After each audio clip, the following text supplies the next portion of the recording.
For most of the season so far, Liverpool have been extremely dominant, and there was a point where it felt like they could win multiple trophies this year. In fact, I literally made a video talking about how good Liverpool have been and how they might win everything. But sadly, in one singular week in March 2025, everything fell apart for Liverpool. And now after missing out on 2 winnable trophies, Liverpool have went from maybe a potential quadruple to being knocked out of every competition. So what exactly happened? And how did Liverpool capitulate this badly in literally just 1 week? Well, let me take you guys back with me and have y'all re-experience the heartbreak I felt during this one very painful week in the 2024-25 season supporting the Liverpool Football Club. First, we gotta go over the Champions League, where for the first ever league phase in the competition's history, Liverpool showed how dominant of a side they were. By the end of the 8 games, Liverpool managed to top the league, getting a total of 21 points out of 24, winning 7 out of the 8 games, and only losing the last match to PSV Eindhoven 3-2, but we did play like a C team since we were resting the main senior team players. Now, if we did beat PSV, we probably wouldn't have had to face PSG in the round 16, but everything is clearer in hindsight, so I can't really blame Arne Slot for trying to rest the main guys. Anyways, Liverpool played and got some great results against some very good teams in the league phase too, like beating AC Milan from behind 3-1 away from home at the San Siro, beating RB Leipzig away from home 1-0, beating a Leverkusen side that went unbeaten last season 4-0 at home, what an amazing result, beating our usual bogey team Real Madrid 2-0 at Anfield, and beating a good Lille side 2-1, etc. These were some hard games to get results in, and Liverpool managed to do just that, which is why we became one of the favorites to win the Champions League. In fact, players like Barca's Lamine Yamal even came out and said that Liverpool are probably the favorites to win the Champions League just because of our performances in the league phase. And I can't really blame him for saying that. I thought we were the favorites to win the UCL as well. But after the playoff round was over, the draw for the round 16 happened, and we were unlucky in that department. While second place Barcelona got the easier side of the bracket where they got to play Benfica and then Borussia Dortmund in the quarterfinals, we were stuck on the hard side of the bracket with teams like Real Madrid, Atletico Madrid, Arsenal, and PSG, one of the best teams in the world in this 24-25 season, and we were drawn to play against them in the round 16. This is typical Liverpool luck, man. Only we would be given the tough draw after winning the entire league phase, man. This is some bullshit. But even though we had to play PSG, a lot of football fans thought that Liverpool would still find a way to go through to the quarterfinals just because of how good we've been in the Champions League thus far. Except me, because actually in my round of 16 first leg prediction video, I said that I had a bad feeling that PSG were going to sneak their way through. But let's not get too ahead of myself now, and let's go over the first leg. Now the first leg was played in Paris, where PSG were expected to attack and Liverpool were expected to sit back and hit on the counter. And this was actually the story of the game, except the Liverpool counterpart, because we only did that like once in this game. For the most part, it was just PSG destroying us offensively and dominating us. In the first leg alone, the Parisian club had 27 shots, with 10 of them on target, and had the overwhelming amount of possession with 71%, while my club Liverpool on the other hand had a measly 2 shots, with only 1 of them on target. And PSG's shots on target in this match weren't just straight at the goalkeeper. No. PSG were really threatening the goal, and if it wasn't for Alisson turning into a brick wall, we could have easily lost this match 3-0 or 4-0 or something like that. To get more advanced with these stats too, PSG prevented Liverpool from creating any XG in the first half. We literally had 0.00 XG, and in total for the match, PSG literally had 2.58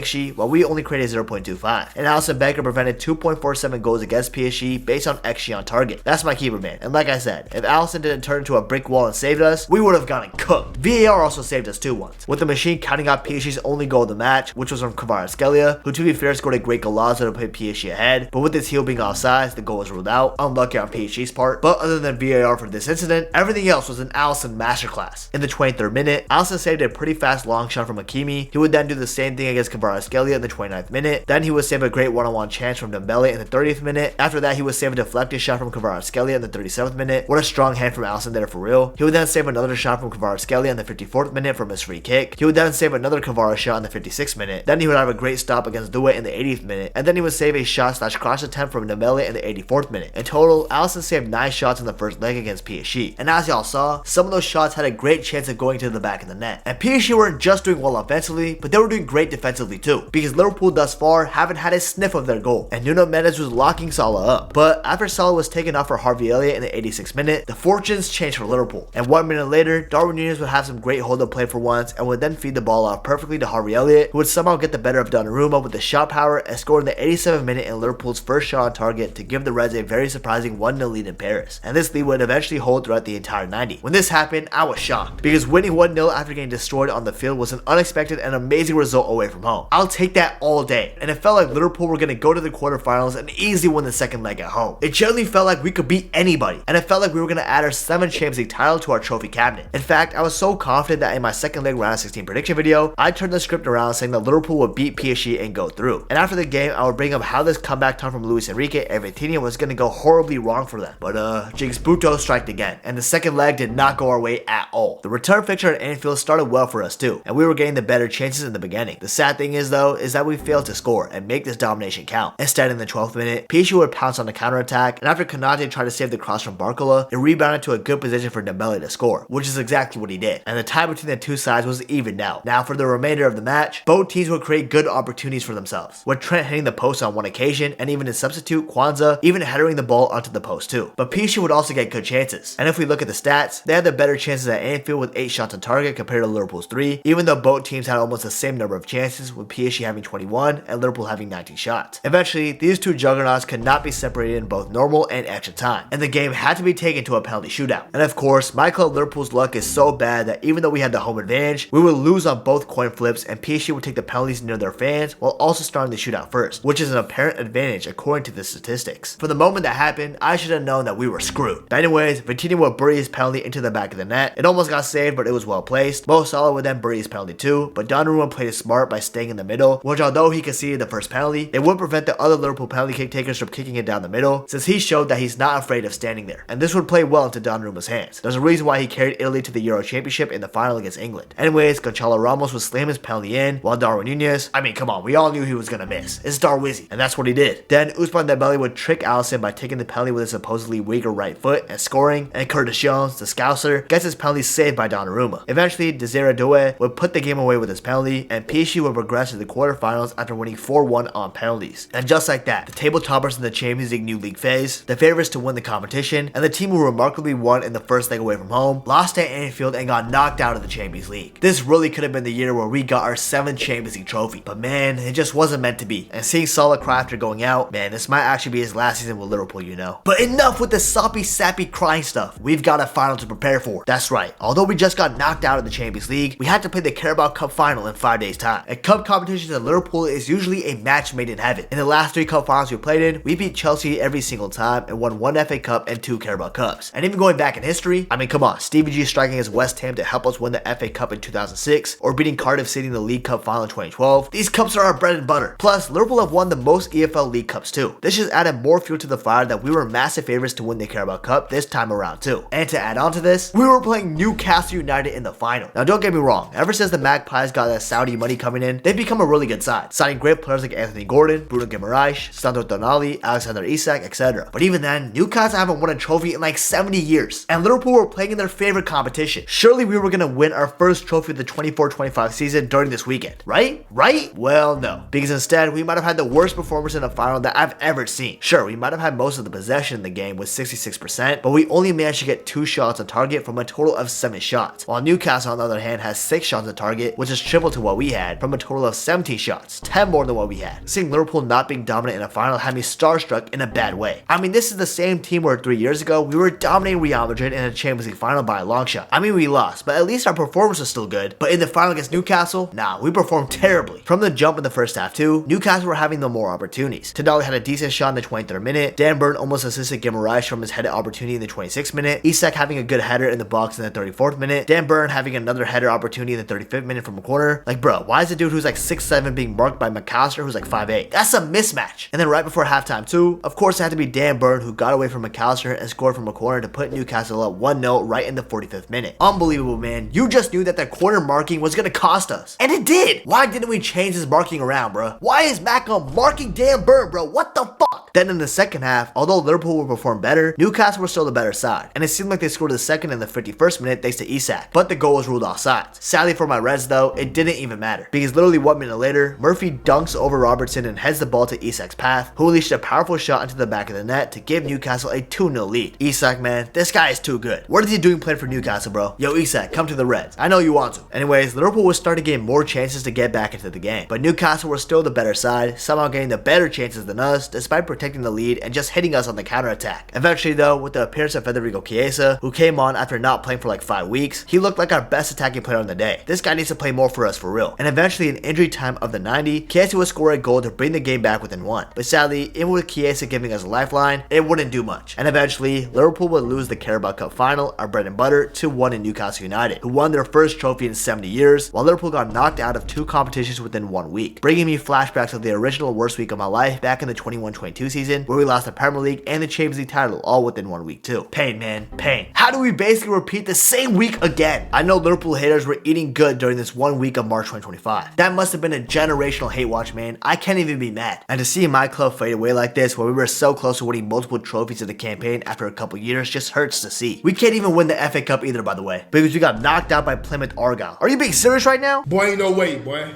Boy, ain't no way, boy. Hopefully we still go on and win the Premier League at the end of the season, because if we don't, I don't think I can watch football anymore, man. There's only so much pain my heart can take. Supporting Liverpool isn't for the weak-hearted, let me tell you that much. But with all that being said, this is the most recent story on how Liverpool's terrible 7 days turned into one of the worst weeks of my life again. Please, Arne Slot, don't fumble the Premier League. At least give us that. Anyways, this video hurt to make, but if you enjoyed it, please remember to subscribe to the channel. I really appreciate it, and please be sure to follow my Twitter, Instagram, Twitch, and join the Discord community. All the links are in my YouTube description. And last but not least, if you want to learn about who could potentially win the 2025 Ballon d'Or and analyze each player's chances of actually winning it, you definitely want to check out this video right here. You won't regret it.